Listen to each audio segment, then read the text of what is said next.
భారతదేశంలో శిల్పకళ సౌందర్యానికైతే మాత్రం పెట్టింది పేరు. ఒక విధంగా చెప్పాలంటే ఆధ్యాత్మిక విషయాలు అవ్వచ్చు, లేకపోతే దేవాలయాల నిర్మాణంలో అవ్వచ్చు. ఈ శిల్ప సంపద అయితే మాత్రం ఉట్టిపడుతుంది. మనకు తెలంగాణలో అయితే కాకతీయ శిల్పకళ సంపదను మనం చూస్తూనే ఉంటాం. అట్లాగనే మిగిలినటువంటి రాష్ట్రాల విషయానికి వస్తే ఛత్తీస్గఢ్లో అయితే మాత్రం ఒక దేవాలయం అక్కడ విశేష ఆకర్షణగా నిలిచింది. ఆ యొక్క దేవాలయం ఏంటంటే 7-8 దశాబ్ద కాలంలో అయితే మాత్రం కలచూరి వంశస్థులు అయితే మాత్రం నిర్మించారు. మొత్తానికి ఇది ఛత్తీస్గఢ్ దగ్గర బలోదా బజార్ అనేటటువంటి ప్రాంతంలో అయితే ఉంది. అక్కడ మహానది ఒడ్డున అయితే మాత్రం దీన్ని నిర్మించడం జరిగింది. ఈ యొక్క ఆలయానికి ఒక విశిష్టత ఉంది. ఏంటంటే దానికి ఎవరో కూడా సోదర సోదరీమణులు, అన్నాదమ్ముళ్ళు, అన్నా చెల్లెళ్ళు అయితే మాత్రం ఈ యొక్క దేవాలయానికి వెళ్ళరు అంటారు. ఏంటంటే అక్కడ ఈ యొక్క రహస్యం ఏంటంటే ఇప్పటి వరకు కూడా అక్కడ శిల్ప సంపద అవ్వచ్చు, లేకపోతే అక్కడ అటువంటి విగ్రహాలు అవ్వచ్చు, కొంచెం నగ్నంగా ఉంటాయనేటటువంటి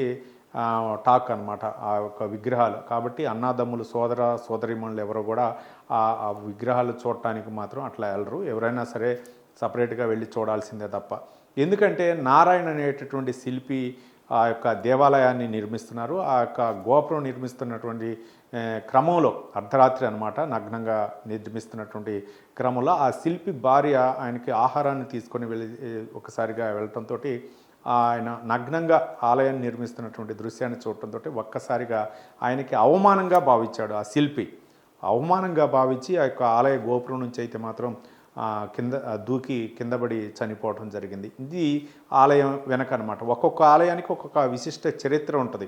కొంతమంది భక్తులకి నాకు రాత్రి దేవుడు కనపడ్డాడు, ఇక్కడ నిర్మించమన్నారు ఆలయాన్ని, ఇక్కడ ఒక 10 ఫీట్లు తోమన్నాడు, ఇక్కడ విగ్రహాలు బయటపడతాయి. ఒక్కొక్క ఆలయానికి ఒక్కొక్క పురాణ గాథ ఉంటుంది. అట్లానే ఈ ఆలయానికి కూడా అక్కడ అంటే గతంలో తవ్వకాల్లో కొన్ని విగ్రహాలు బయటపడాయి. ఆ విగ్రహాలు కూడా నగ్నంగా ఉండటం ఒకటి, మరో పక్క 6 నెలల్లోనే ఆలయాన్ని నిర్మించడం. దీనికి ఒక దాదాపు 16 స్తంభాలు అయితే ఉన్నాయని తెలుస్తుంది. ఆ 16 స్తంభాలు కూడా చుట్టూత నగ్నంగా విగ్రహాలు ఉన్నట్లు తెలుస్తుంది. మరోపక్క ఈ శిల్ప సంపదను చూడటానికి వచ్చేవాళ్ళు ఎవరు కూడా సోదర సోదరీమణులు అయితే మాత్రం ఎవరు రారనేటటువంటి టాక్ వినిపిస్తుంది. మరోపక్క ఈ ఛత్తీస్గఢ్లో ఉన్నటువంటి ఈ ఆలయానికి అయితే మాత్రం ఆ యొక్క ప్రత్యేక గుర్తింపు ఉండటంతో చాలామంది కూడా భక్తులు అయితే మాత్రం వెళ్తుంటారు. మరోపక్క అక్కడ ఉన్నటువంటి ఆలయంలో గతంలో జరిగినటువంటి తవ్వకాల్లో అయితే మాత్రం విగ్రహాలు బయటపడటంతో 6 నెలల్లోనే ఈ ఆలయాన్ని అయితే మాత్రం నిర్మించారని చెప్తున్నారు.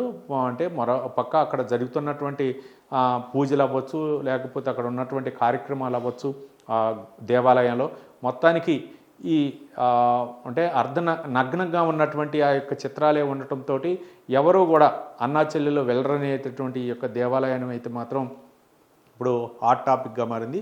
ఇది ఛత్తీస్గఢ్లో ఉన్నటువంటి ఆలయాల్లో ఈ ఆలయం ఒకటి. కాబట్టి ఎవరన్నా వెళ్ళాలనుకుంటే మాత్రం అన్నా చెల్లెళ్ళు అయితే మాత్రం ఈ దేవాలయానికి వెళ్ళకూడదని చెప్పేసి చాలామంది చెప్తున్నారు.